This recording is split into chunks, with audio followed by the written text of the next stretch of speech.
1 Samuel 17, verset jusqu'au verset 40. Lorsqu'on parle dans les versets précédents, parce que le verset est long, le chapitre 17 de 1 Samuel. La Bible dit que Samuel va se lever d'un bon matin. Et son père, alléluia, David du moins, et son père va lui dire, va donner la nourriture à tes frères. Ils sont quelque part là-bas en combat, ils sont quelque part là-bas au front, ils sont quelque part là-bas en train de protéger le peuple. Alors David va prendre la nourriture et David va partir. Et quand David va partir, David va remarquer que l'armée va être bien aimée en confrontation avec quelque chose. Il va y avoir un défi qui va être lancé bien aimé à l'armée d'Israël. Alléluia. La Bible nous dit que quelqu'un va se lever. Cet homme c'était un géant. Cet homme pouvait faire 2 fois ta taille.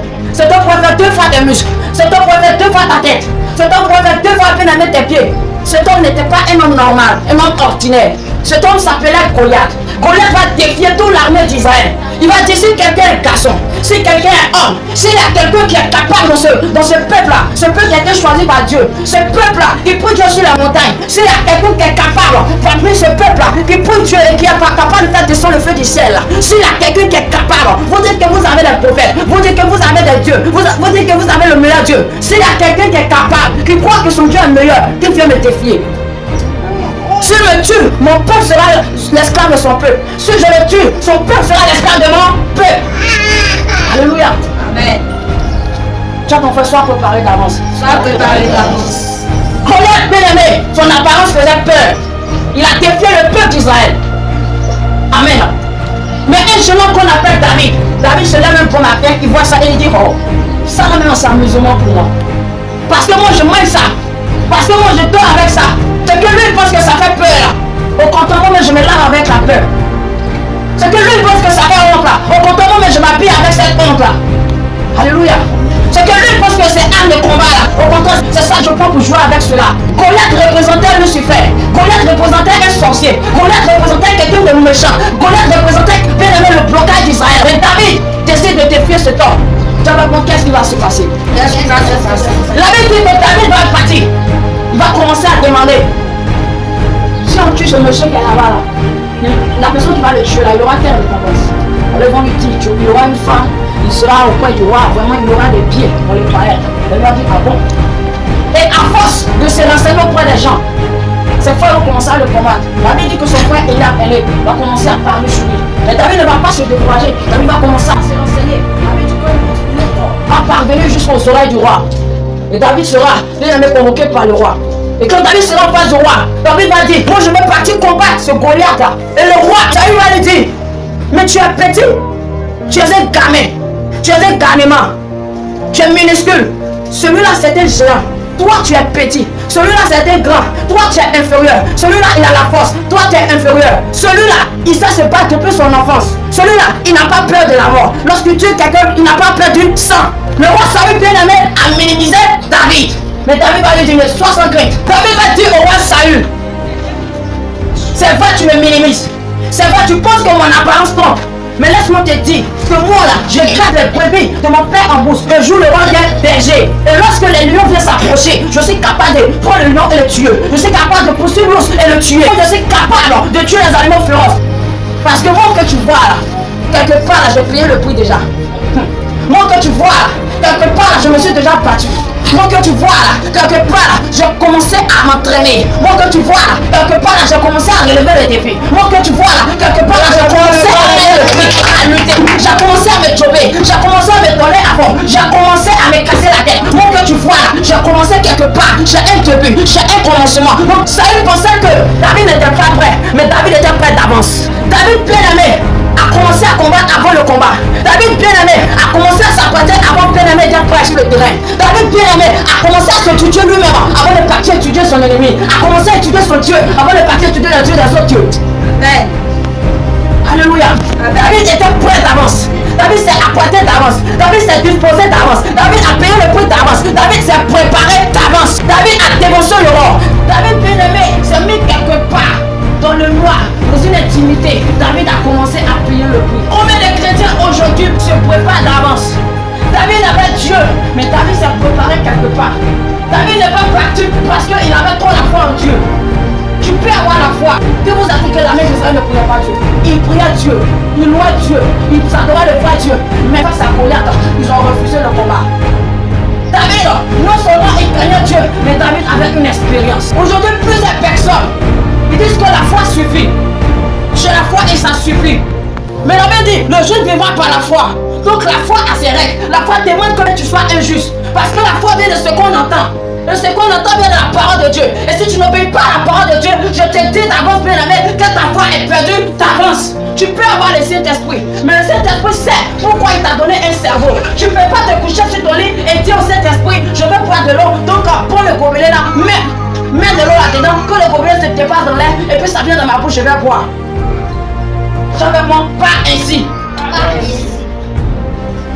Va prendre le gobelet. Si tu es blessé, alors le Saint-Esprit va agir. Car Dieu agit lorsque tu ne peux plus agir. Et c'est ce que David a compris. Il a compris que, en plus d'avoir Dieu, il faut avoir bien aimé en bas quelque chose qui sera contre une force. Dieu sait qu'il a quelque chose en toi. Il dit à Jérémie, je te connaissais avant que tu ne sois vraiment de ta mère. Je t'avais fait prophète des nations. Il dit bien aimé à Gédéon, vaillant héros. Je suis venu dire à quelqu'un qu'il faut être courageux. Mais il y a deux types de courageux dans la vie. Il y a le courageux passif et il y a le courageux actif. Je prends un exemple. Quelqu'un qui est assis de 6h jusqu'à 18h sur un ordinateur. C'est un courageux passif. Amen. Il ne bouge pas. Il ne fait pas trop d'efforts. C'est un compassion. Mais c'est un courageux. Alléluia. Et il y a le courageux actif. Quelqu'un bien aimé qui prend ses deux mains et qui va soulever des sacs de riz. Qui va bien aimé pousser pour elle. Qui va soulever des charges lourdes. C'est un courageux actif. Et toute personne en a potentiel en eux. Ne dis pas je suis fatigué. Ne dis pas je suis trop jeune. Ne dis pas je suis trop vieux. Dieu utilise n'importe qui. Et comment sont les personnes aujourd'hui qui espèrent c'est quelque chose là? Il faut que bien aimé, tu sois capable bien aimé à surmonter les épreuves. Il faut que bien aimé, tu sois capable avec un peu de répit. Il faut que bien aimé, tu sois capable à commencer dès le début. La vérité, l'humilité possède la gloire avant d'être grand et petit. Quelque chose commence toujours. Il ne peut pas avoir l'effet s'il n'a pas de début. Le peuple de Dieu bien aimé était prêt. Ils étaient prêts pour le combat, mais ils ont eu peur. Donc le peuple de Dieu a manqué de foi. Mais David, en plus d'avoir la foi bien aimée, David s'est préparé d'avance. David s'est apprêté d'avance. David s'est planifié d'avance. Il s'est disposé d'avance. Bien aimé, David a pris soin d'avance. Tu as ton frère, mène le combat avant le combat. Mène le défi avant le défi. C'est pourquoi Jésus-Christ de Nazareth, il va se baptiser. Et lorsqu'il finit le baptême, il va dans le désert. Jésus-Christ fait 40 jours de jeûne avant de commencer son ministère. Jésus-Christ attend à l'âge de 30 ans pour commencer son ministère. Jésus a eu 3 ans de ministère. Mais comment sont ces chrétiens aujourd'hui? Face aux situations, face aux bénédictions, ils sont pressés pour aller vers cela. Parce que tu as vu l'opportunité, tu as oublié que tu devais être prêt avant de partir devant l'opportunité. On t'a dit que cet homme-là, c'est lui que tu dois te poser. Alors tu as couru pour aller vers lui. Pourtant tu ne sais même pas comment une femme doit se comporter au foyer. Pourtant tu ne sais même pas qu'une femme comment elle doit s'asseoir, comment elle doit s'exprimer en public. Alors, tu désires te marier, mais il faut que bien aimé, tu apprends comment une femme mariée se comporte. Tu ne connais même pas bien aimé le point d'une robe de mariage. Jésus a dit prier sans cesse. Il dit prier sans cesse.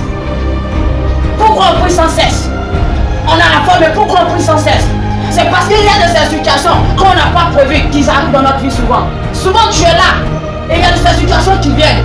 Et Dieu arrête ces situations. Tu apportes ta solution sur les champs. Et tu es là, tu dis oh, le Seigneur est grand. Le Seigneur a fait un miracle. Amen. Même les voleurs ont foi à Dieu. C'est pas parce que tu es la foi que tu as fait cela. Je vais vous dire aujourd'hui. C'est parce que quelque part, il y a 2 ans, tu as eu à prier Seigneur. Lorsqu'une situation va arriver, je veux que tu arrêtes cette situation. C'est parce que bien aimé, tu as pris le temps de payer le prix quelque part dans le secret. C'est parce que bien aimé, quelque part tu as eu bien aimé à te mettre à genoux et à crier à l'Éternel. Alors Dieu s'est souvenu de cette prière lorsque le défi est venu. Il faut faire le plus stratégique. Il faut battre un peu en arrière pour pouvoir bondir, pour pouvoir faire un bon élan, pour pouvoir être au rendez-vous du défi comme une personne prête. Je me souviens, je devais partir à Poloquin. Je devais prêcher là-bas. Et avant de partir, bien aimé, j'ai fait quelque chose de 3 jours de jeûne. Et après les 3 jours de jeûne, je suis parti prier. Et quand j'ai fini de prier, bien aimé, je rentrais dans la ville. Et j'étais assoiffé. Et je marchais marchait. Il dit, mais Seigneur, je n'ai pas d'argent, j'ai soif. Je fais comment? Et après quelques minutes, je marche. Je vois Pacteur bien-aimé du cola. Je vois Pacteur bien-aimé des coris. Je vois bien-aimé un calebasse là. Je vois un canari. Je vois en tout cas c'était comme un sacrifice, un médicament. Ils nous ont mis sur la route. Et quand j'ai regardé, j'avais une pièce de 50. J'ai pris ma main, j'ai mis là-dedans. Je suis parti acheter l'eau, j'ai plus l'eau. Et quand je prenais cela, quelqu'un me disait que petit, tu as gros cœur. Je lui ai dit, ce que j'ai fait dans le secret, ce que j'ai fait avant de venir ici, si mon Dieu n'est pas capable de me protéger, je suis désolé. Quand bien aimé, prends la résolution, tu prends le choix de pouvoir t'exercer, de pouvoir t'appliquer, de pouvoir apprendre, de pouvoir bien aimer. T'investir, de pouvoir faire des excursions. Tu n'aimes pas étudier, ne pense pas avoir des bonnes moyennes. Tu n'aimes pas prier, ne pense pas avoir bien aimé la victoire sur l'ennemi. Alléluia.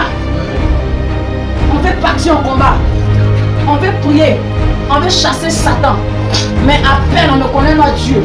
Et seulement on veut connaître Satan. Amen.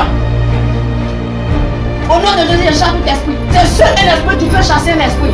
Seul un esprit peut se battre avec un esprit. Qui voit un esprit? Amen. Si l'esprit vient s'arrêter, si tu ne le vois pas. Il faut être un esprit pour te battre avec un esprit. Si tu n'es pas dans une dimension, tu ne pourras pas te battre avec quelqu'un dans la dimension.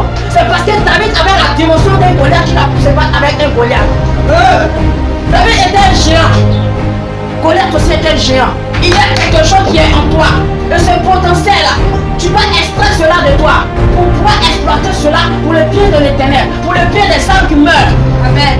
Tu connais Jésus, les âmes meurent. Alléluia. C'est pas normal. Toi, ton frère, c'est pas normal.